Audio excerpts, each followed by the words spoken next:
दरअसल दिल्ली विधानसभा चुनाव को लेकर यह बड़ी खबर मिल रही है। कांग्रेस की नई लिस्ट जारी की गई है और दूसरी लिस्ट में 26 उम्मीदवारों के नाम का ऐलान किया गया है। तो ये बड़ी खबर, कांग्रेस ने अपनी दूसरी सूची विधानसभा चुनाव के लिए जारी कर दी है और इसके तहत आपको बता दें कि जो दूसरी सूची आई है कांग्रेस की 26 उम्मीदवारों के नामों का ऐलान किया गया है।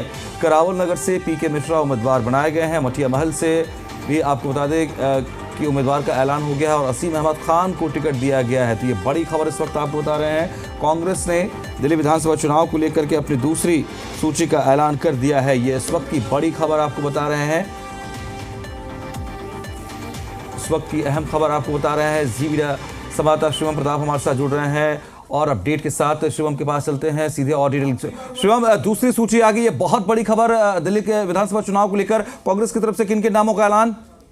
देखिए, निश्चित तौर पर कांग्रेस ने दूसरी सूची जारी कर दी है। इससे पहले प्रथम सूची में कांग्रेस ने 22 उम्मीदवारों के नाम का ऐलान किया था, जिसमें स्टेट प्रेसिडेंट समेत तमाम बड़े नाम थे। इस बार की बात करें तो लगातार सूत्र ये दावा कर रहे थे कि अलका लांबा सीएम 80 के सामने चुनाव लड़ेंगी, लेकिन देर शाम तक उनके नाम की घोषणा नहीं हुई। बाद में ये भी सूत्रों ने दावा किया था कि इसी वजह से जो लिस्ट है वो लगातार लेट हो रही है, क्योंकि इसको लेकर कोई डिसीजन बन नहीं पा है और अंततः अलका लांबा का इस लिस्ट में नाम नहीं है। बड़ी बात यह है कि ऑल इंडिया एससी कमेटी के अध्यक्ष राजेश ललोठिया का सीमापुरी से उनको टिकट दिया गया है।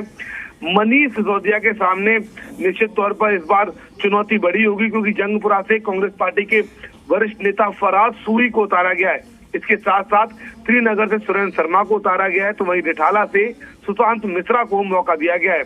मटियाला से एक बार फिर पार्टी ने रघुविंदर शौकीन पर भरोसा जताया है, कई पार्टियों में वो रहे हैं। बिजवासन से कर्नल देवेंद्र सहरावत को पार्टी ने टिकट दिया है, जबकि मालवीय नगर से जितेंद्र कुमार कोचर को उतारा गया है। एक तरफ आम आदमी पार्टी जहां सभी 70 सीटों पर उम्मीदवारों के नाम का ऐलान कर चुकी है, अब कांग्रेस पार्टी ने भी प्रथम सूची में 22 नाम, जबकि द्वितीय सूची में आज 26 नामों का ऐलान कर दिया है। जबकि बीजेपी ने अभी तक एक भी कैंडिडेट के नाम का ऐलान नहीं किया है। माना यह जा रहा है कि जो अब बचे हुए कांग्रेस पार्टी के उम्मीदवारों के नाम हैं, उनको लेकर विशेष तौर पर कोई सीसी नहीं होगी। 26 के साथ जो पहले 22 हो चुके हैं, अब दिल्ली के ही जो लीडर्स हैं, इंचार्ज हैं और सर्वे के आधार पर बाकी जो प्रत्याशी हैं उनके नाम का भी जल्दी ऐलान हो जाएगा। जी, क्या बड़ी बातें हम समझ सकते हैं कांग्रेस की दूसरी सूची में शिवम, इसको हम अगर रखने का प्रयास करें पहली लिस्ट के मुकाबले इस दूसरी लिस्ट में? अगर आप इस लिस्ट को देखेंगे तो आपको कांग्रेस पार्टी जाति समीकरण को लेकर लगातार इस चुनाव में कहीं ना कहीं मौका समझ रही है। कांग्रेस पार्टी को इस बात की बाखूबी उनको जानकारी है कि बीजेपी और आम आदमी पार्टी के सामने कांग्रेस पार्टी इस चुनाव में उस हैसियत में नहीं है कि कुछ बहुत बिगाड़ सके या कुछ बना सके, लेकिन अगर कैंडिडेट चयन अच्छा होगा तो निश्चित तौर पर कई सीटों पर इसका पार्टी को लाभ मिलेगा। और अगर त्रिकोणीय लड़ाई होती है तो कांग्रेस पार्टी को लगता है ऐसे में वो 2.5 के अंकों को छू सकते हैं। यही एक वजह है कि पार्टी ने अपने सभी वरिष्ठ लीडर को इस चुनाव में उतार दिया है। चाहे आप स्टेट प्रेसिडेंट देवेंद्र यादव की बात करें, राजेश ललोठिया की बात करें, फराज सूरी की बात करें, राजेश चौहान की बात करें, इस सूची में विशेष तौर पर जिस चीज को राहुल गांधी आगे बढ़ाते रहे, ओबीसी, एससी और माइनॉरिटी, उनका दबदबा नजर आता है। कांग्रेस पार्टी कैंडिडेट चयन में ये दिखाना चाहती है कि पार्टी जिस तरीके से संसद से लेकर सड़क तक ओबीसी, एसटी, माइनॉरिटी की लड़ाई लड़ रही है, तो वो उनके टिकटों में भी साफ तौर पर नजर आता है। अगर आप 26 टिकटों में बात करें तो लगभग 20 इन्हीं तीनों कम्युनिटी से दिए गए हैं। तो निश्चित तौर पर राहुल गांधी का फोकस रहता है कि कुछ इस तरीके से ही कैंडिडेट के नाम का ऐलान हो, कैंडिडेट ज्यादा चुने जाए तो इन कम्युनिटी से हों, युवाओं को मौका दिया जाए। इसमें फिलहाल आपको युवा भी नजर आ रहे हैं। बड़ी बात यह है कि चर्चाएं अलका लांबा को लेकर जरूर थी कि उनको पार्टी उतार सकती है सीएम 80 के सामने और वहां पर भी हाई प्रोफाइल मुकाबला होगा, लेकिन अंततः उनके नाम का ऐलान नहीं हुआ। सूत्रों ने यह दावा किया कि अलका लांबा कालकाजी सीट से नहीं लड़ना चाहती हैं। यही एक वजह है कि सीधी में उनका नाम तय होने के बाद भी पार्टी को अपने कदम पीछे खींचने पड़े। और ये संभावित और भी था कि बिजवासन सीट को लेकर के भी बात लगातार आ रही थी कि सहरावत जी को उतारा जा सकता है, यानी कि पार्टी ने जो अपना एक कह सकते हैं कि कैलकुलेशन या ऑब्जर्वेशन लिया, उसके आधार पर एटलीस्ट जो संभव हो सकता है उसको ऐलान, उन नामों का ऐलान किया गया।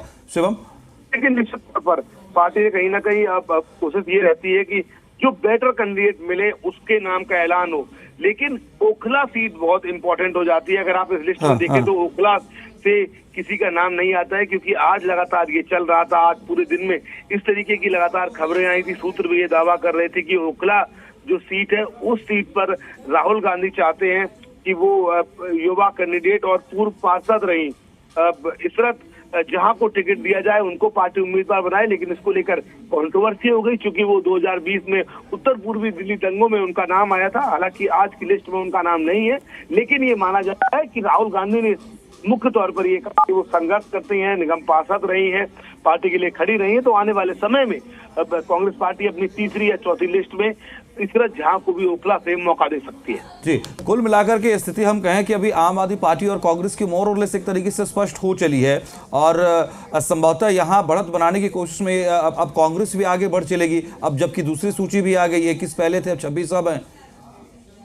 देखिए, निश्चित तौर पर एक तरफ जहां आम आदमी पार्टी ने 70 सीटों पर नामों का ऐलान कर दिया है, स्वयं सीएम अरविंद केजरीवाल, पूर्व सीएम अरविंद केजरीवाल सीएम 80 के साथ ग्राउंड जीरो पर हैं, जगह जगह तमाम घोषणाओं का ऐलान कर रहे हैं। कांग्रेस पार्टी की सीसी हो चुकी है, अब 2 लिस्ट भी आ चुकी है। ऐसे में बीजेपी को लेकर अभी तक ना सीएम पद का कोई चेहरा ऐसा पार्टी ने पेश किया है, ना अभी तक कोई विशेष स्ट्रेटजी है, ना ही अभी तक घोषणा पत्र शामिल हुआ है। आरोप पत्र जरूर आम आदमी पार्टी के खिलाफ किया था, और अब बीजेपी कार्यकर्ता भी इस बात को लेकर कहीं ना कहीं मायूस नजर आते हैं कि अभी चुनाव में बहुत ज्यादा समय नहीं बचा है। सूत्र ये दावा कर रहे हैं कि जनवरी के प्रथम सप्ताह में वो इलेक्शन कमीशन चुनाव का ऐलान कर सकता है। ऐसे में एक मनोवैज्ञानिक जो जीत है वो आम आदमी पार्टी के हाथ लगी थी कि उन्होंने अपने कैंडिडेट्स को भरपूर समय दिया, प्रत्याशी चयन जल्दी कर लिया। लेकिन अगर बीजेपी के नेताओं से बात करें, उनके तर्क को समझे, तो उनका कहना है कि उन्होंने 70 सीटों पर प्रभारी घोषित कर रखे हैं। लगातार कैंपेन चल रहा है, रोज बैठकों में डिसाइड हो रहा है।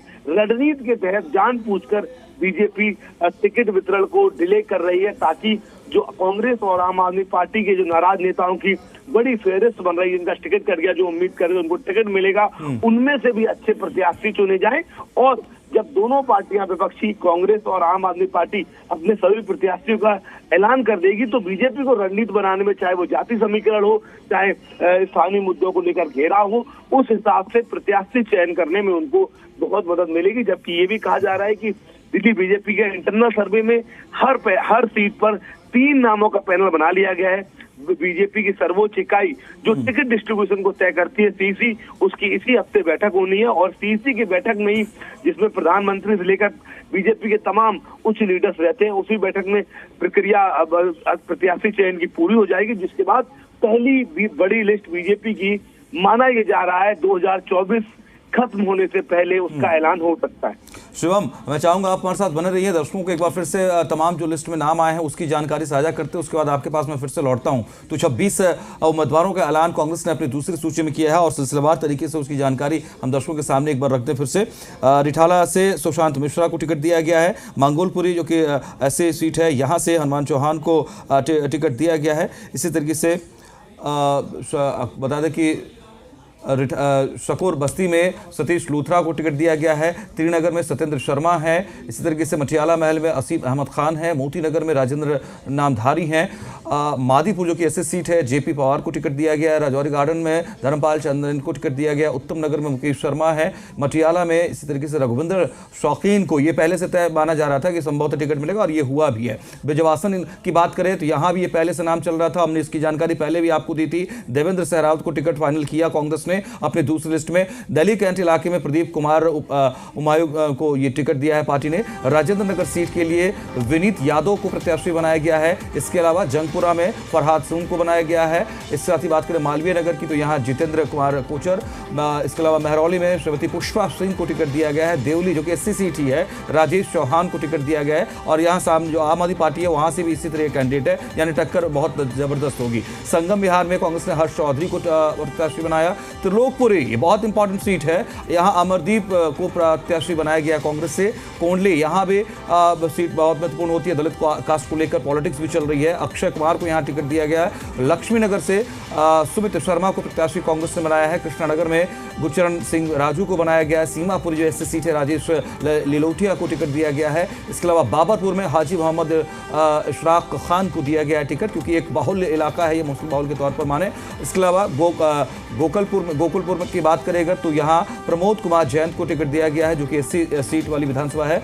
करावल नगर में डॉक्टर पीके मिश्रा को पार्टी ने टिकट दिया है। तो ये वो 26 प्रत्याशी हैं जो जिनका मुकाबला अब आम आदमी पार्टी के हैं या बीजेपी की लिस्ट आनी अभी बाकी है, ठीक है, लेकिन कांग्रेस के ये वो 26 प्रत्याशी हैं जिनका इन 26 कंस्टिट्यूएंसीज में मुकाबला अब होगा और सीधी टक्कर जो है वो आम आदमी पार्टी से करने की तैयारी में कांग्रेस भी है। हालांकि बीजेपी आएगी तो जाहिर सी बात है यहां टक्कर बीजेपी से भी लेनी पड़ेगी और ये वो 26 और उम्मीदवार कांग्रेस के सामने आ चुके हैं जिनको अब चुनाव प्रचार के लिए कह सकते हैं कि अच्छा खासा वक्त मिल जाएगा, क्योंकि पार्टी की कोशिश भी यही है कि जितनी जल्दी टिकटों का ऐलान होगा उसका बड़ा फायदा प्रत्याशियों को मिलेगा। शिवम हमारे साथ लगातार बने हुए हैं। शिवम का एक बार फिर से रुख करते हैं हम। शिवम, ये जो कोशिश पार्टी की रह रही है, खास करके आम आदमी पार्टी इसमें बहुत आगे निकल गई कि टाइम गेन किया जाए कैंपेन को लेकर के। उनके तमाम प्रत्याशी लगे हुए हैं अपने विधानसभा क्षेत्रों में, बड़े लीडर्स उनको सपोर्ट कर रहे हैं।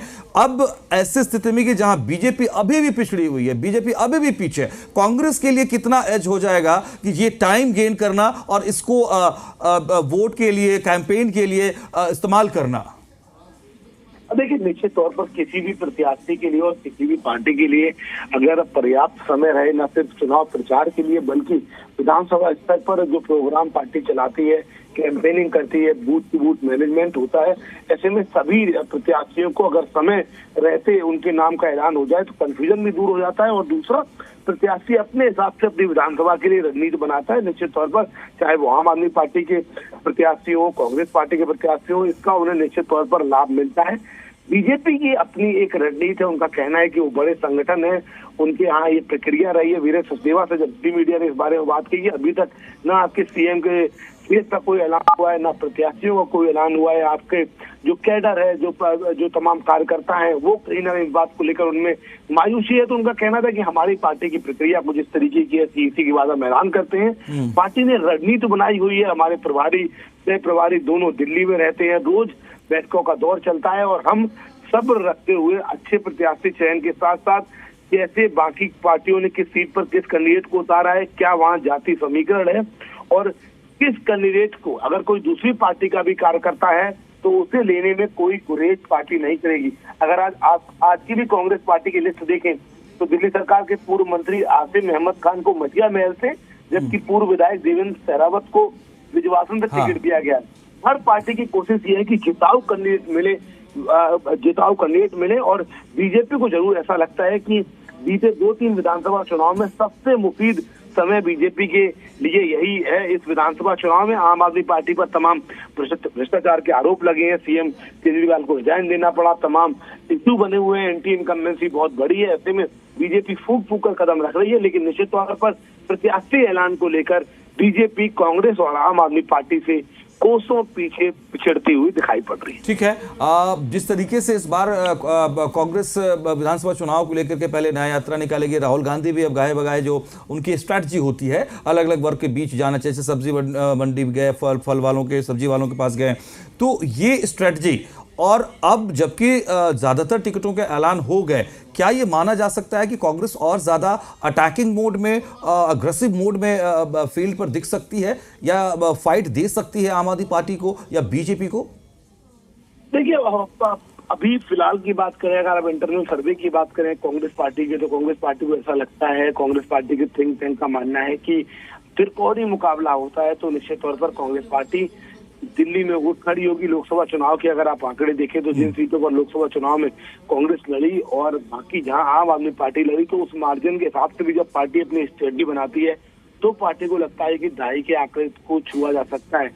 यही एक वजह है कि चाहे वो देवेंद्र यादव हो, राजेश नेरोटिया हो, पार्टी के तमाम सीनियर लीडर्स हों, उन सभी को, रागनी नायक हो, अलका लांबा के नाम की अभी तक बात थी, पार्टी को ऐसा लगता है कि अगर 70 की 70 सीटों पर फोकस की बजाय कुछ सीटों पर रणनीति बनाई जाए तो वहां पर कांग्रेस पार्टी बीजेपी और आम आदमी पार्टी को घेर सकती है। बीजेपी केंद्र में रही है दिल्ली में लंबे समय से, आम आदमी पार्टी है, ऐसे में जो नाराजगी है लोगों की उसको भुनाने की एक कोशिश है, चाहे वो अभिषेक दत्त हो, संदीप दीक्षित हो। पार्टी ने अपने हर उस चेहरे को इन चुनावों में उतार दिया है ताकि किसी भी तरीके की कोई ऐसी मैसेजिंग न जाए कि कांग्रेस पार्टी यहाँ चुनाव लड़ेगी नहीं। संदीप दीक्षित सबसे बड़ा नाम थे अरविंद केजरीवाल के खिलाफ उन्हें उतारा गया है।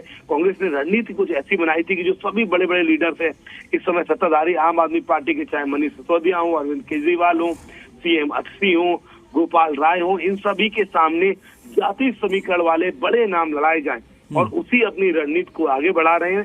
कांग्रेस पार्टी को ऐसा भी लगता है कि स्क्रीनिंग कमेटी में जो पैनल के जरिए चयन हुआ है, जो हर विधानसभा वाइज इशूज को लेकर चयन किया गया है, इसका पार्टी को इन चुनावों में लाभ मिलेगा। जंगपुरा में जो फरहाद सूरी को उतारा कांग्रेस ने, ये बड़ा इंपॉर्टेंट रहेगा क्योंकि मनीष सिसोदिया है एक तो ऐसे ही अपने आप में हैवी कैंडिडेट वहां पर ऑलरेडी आम आदमी पार्टी की तरफ से, तो फरहाद सूरी की लड़ाई कितनी ज्यादा बड़ी हो जाती है? देखिए, निश्चित तौर पर मनीष सिसोदिया के लिए चुनौतियां बहुत ज्यादा बढ़ने वाली हैं। आपको याद हो, इससे पहले चुनाव में भी पटपड़गंज से महज 1500 से 2000 वोट के आंकड़े से वो जीते थे। हाँ। और तभी से गौतम गंभीर ने इस बात को लेकर ऐलान भी कर दिया था कि वो सीट बदलेंगे, उन्होंने सीट बदली।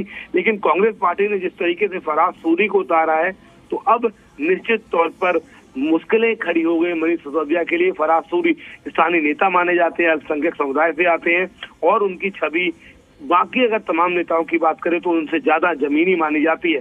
अब बड़ा मुकाबला यहाँ पर मनीष सिसोदिया के लिए इसलिए भी हो जाएगा कि वो पार्टी के बड़े नेता हैं। आम आदमी पार्टी के सामने बीजेपी और कांग्रेस दोनों ने रणनीति बनाई है कि उनके बड़े चेहरों को उन्हीं की विधानसभा में घेरा जाए ताकि वो अपनी विधानसभा में ज्यादा समय दे और बाकी दिल्ली में प्रचार ना कर पाए।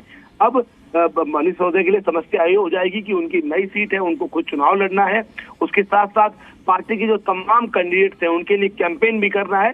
फरहाद सूरी निश्चित तौर पर बड़ी चुनौती बनकर आएंगे, उनके लिए कैंपेनिंग भी बहुत हैवी होने वाली है। पूरे देश से तमाम बड़े चेहरे आपको फरहाद सूरी के कैंपेन में नजर आएंगे। ऑल इंडिया माइनॉरिटी कांग्रेस जिसके अध्यक्ष बनान प्रतापगढ़ी हैं, वो वहां कैंप भी डाल सकते हैं क्योंकि माना ये जा रहा है कि उस सीट पर पार्टी को लगता है कि अगर मनीष सिसोदिया को कांग्रेस कैंडिडेट हराते हैं तो दिल्ली में एक मैसेज बहुत बड़ा जाएगा कि कांग्रेस पार्टी यहाँ खत्म नहीं हुई है। बीते विधानसभा और लोकसभा चुनाव से पार्टी का खाता नहीं खुल रहा है। ऐसे में पार्टी ने अपने पूरा दमखम झोंक दिया है, लेकिन मनीष सिसोदिया के लिए ये विधानसभा चुनाव वाकई में बहुत चुनौतीपूर्ण होने वाला है। शिवम, एक और पॉइंट जो समझ में इस लिस्ट को लेकर के बात आती है, 7 SC सीट्स हैं जिस पर कांग्रेस ने अपने पार्टी प्रत्याशियों का ऐलान किया है और अभी के जो स्थिति है समय विधानसभा के जो है उसके हिसाब से तमाम जो आरक्षित सीटें हैं वहां आम आदमी पार्टी के विधायक हैं, उनका कब्जा है। तो ये भी एक बड़ी चुनौती होगी, खास करके जो आरक्षित सीटें हैं वहां पर कांग्रेस के लिए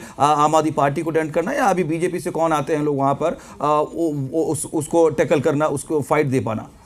देखिए, निश्चित तौर पर राजधानी दिल्ली में जो कांग्रेस का परंपरागत वोट होता था, दलित, माइनॉरिटी, वो वैश्य समुदाय, वो पूरा का पूरा वोट आम आदमी पार्टी में ट्रांसफर हो गया। कांग्रेस इस बात को बखूबी समझती है कि जो सीटें या जो मत प्रतिशत बीजेपी को मिल रहा है वो कांग्रेस पार्टी का नहीं था। कांग्रेस पार्टी का मोस्टली जो वोट शेयर था, वोट जिस कम्युनिटी में था, वो टोटली तौर पर आम आदमी पार्टी की तरफ शिफ्ट हुआ है। यही एक वजह है कि आपको इस लिस्ट में, प्रथम लिस्ट में दोनों जगह ओबीसी, एससी, माइनॉरिटीज काफी संख्या में नजर आएंगे। पार्टी को परंपरागत वोट पर भरोसा है कि अगर उनका वो वोट लौट कर आता है, इन सीटों पर पार्टी अच्छा परफॉर्म करती है तो राजधानी में उनकी स्थितियां सुधर सकती हैं। बड़ी बात यह है कि अभी भारतीय जनता पार्टी की लिस्ट आनी है और वो जब लिस्ट आएगी तो उसके बाद तस्वीर साफ हो जाएगी कि इन दलित बाहुल्य सीटों पर, आरक्षित सीटों पर या जहां पर माइनॉरिटी ज्यादा संख्या में है उन सीटों की क्या तस्वीर होगी। अभी जब बीजेपी के कैंडिडेट के नामों का ऐलान होगा तो तस्वीर और साफ हो जाएगी। ठीक है, कुछ बड़ी सीटों का जिक्र आपने भी किया, मसलन जैसे आप बता भी रहे थे कि अलका लांबा को लेकर के जो नाम चर्चा चल रही थी या ओखला सीट को लेकर के आप बात कर रहे थे, देवेंद्र यादव जो खुद कार्यकारी अध्यक्ष उनको लेकर के भी, तो क्या अगली लिस्ट में ये संभावनाएं अभी बची हुई हैं या जो 2 सीट को लेकर के चर्चाएं सीईसी की हुई कांग्रेस की, उसके हिसाब से कुछ आपका ऑब्जर्वेशन है? देखिए, अभी संभावनाएं बनी हुई है। पार्टी निश्चित तौर पर सीएम अतिशी के सामने अपनी कोई बड़ी लीडरशिप को उतारना चाह रहा था। आज ओखला से इस तरह जहां के नाम को लेकर पहले ही कंट्रोवर्सी हो गई, ऐसे में पार्टी ने कोशिश की कि इसको अवॉइड किया जा सकता है, लेकिन सूत्र ये दावा कर रहे हैं कि सीएम अतिशी के सामने पार्टी किसी बड़े चेहरे को लड़ाएगी। सीसी में अलका लांबा के नाम क्लियर हो गया था, जिसके बाद सूत्रों सारे हमने अपने जी मीडिया के दर्शकों को बताया भी था, लेकिन अंत समय में अलका लांबा ने कहा कि वो इस सीट से चुनाव नहीं लड़ना चाहते, जिसकी वजह से कैंडिडेट के नामों का ऐलान भी लेट हुआ। इस तरह जहां को लेकर जिस तरीके से राहुल गांधी ने कहा और कांग्रेस पार्टी में माना भी जाता है, पूर्व अध्यक्ष पार्टी के बड़े नेता हैं, अगर उनका वीटो लगता है तो निश्चित तौर पर इसरत जहां को टिकट मिलेगा। लेकिन फिलहाल पार्टी ने इस बात को अवॉइड करना चाहा, जिस तरीके से बीजेपी तुरंत हमलावर हो गई थी इसको लेकर की इसरत जहां पर यूएपीए लगाया गया था वो मुख्य आरोपी थी दंगों की। लेकिन सूत्र ये दावा कर रहे हैं कि कांग्रेस पार्टी पीछे हटने वाली नहीं है। इसरत जहां को बेल मिली है वो पार्टी की निगम पार्षद रही है, पार्टी के लिए संघर्ष करती रही है। ऐसे में जो अगली लिस्ट आएगी वो भी बहुत महत्वपूर्ण होने वाली, क्योंकि सीएम अस्थि के सामने की बात करें, ओखला की बात करें या तमाम जो अन्य सीटें बची हैं उस पर उनका नाम ऐलान हो जाए। शिवम, कुल मिलाकर के देखिए, बात कांग्रेस, दिल्ली कांग्रेस से करें तो प्रदेश अध्यक्ष लगातार बदलते रहे। कुछ अन्य पार्टी में लवली जी थे पीछे, वो बीजेपी में चले गए। ठीक है, देवेंद्र यादव ने बड़ी महत्वपूर्ण जिम्मेदारी उनके हाथों में रही है। अब तो उनके लग रहा है कि उनके प्रदेश अध्यक्षता के तौर पर ये चुनाव आगे बढ़ भी रहा है। ठीक है, मैं ये समझना भी चाह रहा हूँ आपसे कि दिल्ली में जो प्रत्याशियों का चयन किया जा रहा है, इसमें किसकी ज्यादा चल रही है? देखिए, दिल्ली में निश्चित तौर पर दिल्ली प्रदेश अध्यक्ष, प्रदेश प्रभारी काजी निजामुद्दीन, इसके साथ साथ पार्टी ने अपने जो कांग्रेस पार्टी का जो सिस्टम है उसमें पार्टी 3 सर्वे कराती है। एक प्रदेश अध्यक्ष के थ्रू होता है, एक संगठन कराता है और एक गुप्त सर्वे होता है। उसके आधार पर पार्टी टिकट वितरण में उसमें चयन होता है। सूत्र ये दावा कर रहे हैं कि देवेंद्र यादव चूंकि पार्टी के अध्यक्ष हैं, लोकसभा चुनाव में उसका सफलता मिली नहीं थी। ऐसे में प्रदेश अध्यक्ष की संस्तुति पर जो पैनल बनाया गया है उसके आधार पर ही टिकट का चयन हुआ है। दिल्ली को लेकर कोई विशेष कांग्रेस पार्टी में भी जो बड़े लीडरशिप है उनको इस बात का खासा अंदाजा है कि पार्टी यहाँ पर बहुत वेल परफॉर्म नहीं करने जा रही है। यही एक वजह है कि बड़े नामों को उतारा गया है ताकि दिल्ली में खाता खुले बीते 2 चुनावों से। और अगर आप 3 लोकसभा चुनाव की बात करें तो पार्टी ने लगातार असफलता देखी है। नेता बदले गए, अध्यक्ष बदले गए, प्रभारी बदले गए, तमाम सचिव बदले गए। राजधानी दिल्ली जहां स्वयं सोनिया गांधी, राहुल गांधी पार्टी अध्यक्ष खड़गे रहते हैं, उसके बावजूद यहाँ पार्टी शून्य की स्थिति में है। ऐसा नहीं है कि इस बात को पार्टी की तमाम लीडरशिप नहीं समझती है, लेकिन दिल्ली में सफलता का फार्मूला पार्टी को मिल नहीं पा रहा है। इन चुनावों को लेकर भी माना यह जा रहा था कि न्याय यात्रा निकाली गई है, दिल्ली में राहुल गांधी स्वयं सक्रिय है, लेकिन अगर आप ग्राउंड जीरो पर जाएंगे तो आपको नजर ऐसा नहीं आ गई कांग्रेस यहाँ कोई बहुत एक्टिव रहने वाली है। सूत्र दावा कर रहे हैं कि देवेंद्र यादव प्रदेश अध्यक्ष थे, उनके कहने पर, उनकी संस्तुति पर ज्यादा से ज्यादा टिकट दिए गए हैं। पार्टी ने उनको जिम्मेदारी दी है कि कम से कम कुछ हाई प्रोफाइल सीटों पर तो पार्टी को सफलता भी मिले और गाई का आंकड़ा एटलीस्ट पार्टी इन चुनावों में छू ले, ताकि आने वाले समय में पार्टी यहाँ अपना संगठन बना सके, कैडर बना सके और एक लंबी लड़ाई राजधानी में लड़ने के लिए तैयार। ठीक है शिवम, देखिए पूरी कोशिश तो खैर नो डाउट तो कांग्रेस कर रही है, पूरा जोर लगा रही है, क्योंकि लंबा वक्त हो गया है सत्ता का सूखा। 15 साल जिसने शासन किया उसके लिए इस तरीके का सूखा। मैं ये भी आपसे समझना चाह रहा हूँ, मैंने आपसे पूछा भी पहले ना कि किसकी चल पा रही है। मैं ये समझना ये चाह रहा हूँ कि क्या कांग्रेस अपने पुराने सीनियर लीडर्स की राय भी सुन रही है? क्या वो भी कैंपेन के तौर पर कहें या चुनाव में कांग्रेस को मजबूती देने के लिए, क्योंकि वो नजर नहीं आए हैं पिछले कुछ समय से। मतलब मैं हारून यूसुफ का जिक्र करूं, अंबिका सोनी का जिक्र करूं, सत्यदेव दीक्षित ठीक है वो टिकट भी पा गए, लेकिन पुराने जो लीडरशिप जिसको लेकर जिनकी बदौलत आज भी कांग्रेस शीला दीक्षित मॉडल को प्रोजेक्ट करने का प्रयास करती है, याद दिलाने का प्रयास करती है, क्या वो एकजुट है? क्या वो प्रैक्टिकली कांग्रेस के लिए वोट कन्वर्ट करने के लिए इफेक्टिव तौर पर सामने आ पा रहे हैं? देखिए, निश्चित तौर पर कांग्रेस पार्टी के लिए बहुत बड़ी चुनौती रही है। आपको याद हो 2024 लोकसभा चुनाव में कांग्रेस पार्टी के तमाम बड़े नेताओं का ये आरोप था कि शीला दीक्षित के नाम का इस्तेमाल नहीं किया गया। आम आदमी पार्टी के साथ जब कांग्रेस चुनाव लड़ी तो ज्यादा से ज्यादा केजरीवाल के विकास की बात की गई, बीजेपी को टारगेट किया गया, लेकिन शीला मॉडल की बात नहीं हुई। इन चुनावों की भी आज बात करें तो आपको विशेष इंटैक्ट जब तक की पर्सनल बेनिफिट नहीं है, पार्टी के तमाम नेताओं को, ये बेटों को, बेटियों को इस बार भी टिकट दिया गया। उनके अलावा बात करें, जैसा आपने कहा, पार्टी की वरिष्ठ जो लीडरशिप रही है दिल्ली में, जिसने लंबे समय तक शासन किया, जिनके गाइडेंस रहा है, ऐसा कुछ विशेष नजर नहीं आता है। देवेंद्र यादव बहुत पावरफुल लीडर नजर आते हैं, विशेष कृपा पा रहे हैं पार्टी के लिए। उत्तराखंड में थे जब वो प्रभारी, वहां पर पार्टी को विशेष सफलता नहीं मिली। पंजाब में प्रभारी थे, उपचुनाव में पार्टी को विशेष सफलता नहीं मिली। अभी फिलहाल दिल्ली में चुनाव हुए, पार्टी को सफलता नहीं मिली, लेकिन क्योंकि हाईकमान के नजदीक हैं, पूर्व विधायक रहे हैं, माना जाता है गांधी परिवार का बहुत विश्वस्त उन्हें माना जाता है। यही एक वजह है कि उनकी पार्टी में दिल्ली में अच्छी खासी चलती है। वो स्टेट प्रेसिडेंट है, पंजाब के प्रभारी हैं। दिल्ली की जो न्याय यात्रा निकली थी उसको लेकर भी तमाम तरीके के आरोप पार्टी के भीतर उन पर लगे थे। कहा यह भी गया था कि पंजाब उपचुनाव में पार्टी बुरी तरीके से इसलिए हार गई क्योंकि पंजाब उपचुनाव का जो फंड मिला था वो दिल्ली न्याय यात्रा में खर्च कर दिया गया। इस तरीके के आरोप लगे, हालांकि इनको लेकर कोई ठोस जानकारी नहीं थी। शिवम, कुल मिलाकर के नो डाउट जो लिस्ट से संबंधित तमाम बड़ी जानकारी हमने शेयर की है और आप जो अपडेट कर रहे हैं हमें तमाम इंफॉर्मेशंस को, एक बड़ी चुनौती इस बार दिल्ली कांग्रेस के लिए रहेगी और ये बहुत महत्वपूर्ण होगा कि देवेंद्र यादव को लेकर के जो पिछली जो असाइनमेंट्स थी या जिम्मेदारियां थी वहां सफलता आशातीत नहीं मिली है, तो दिल्ली में जबकि उनकी बातों को, उनकी राय को पूरी तरजीह दी जा रही है, वो यात्रा निकाल रहे हैं, लीड कर रहे हैं, इतना उनको प्रमुख भूमिका दी गई है, तो उनके सामने बड़ी जिम्मेदारी खुद के लिए भी हो जाएगी, न सिर्फ अपने लिए बल्कि दिल्ली कांग्रेस को लेकर के। बहुत शुक्रिया तमाम इंफॉर्मेशन के लिए शिवम आपका।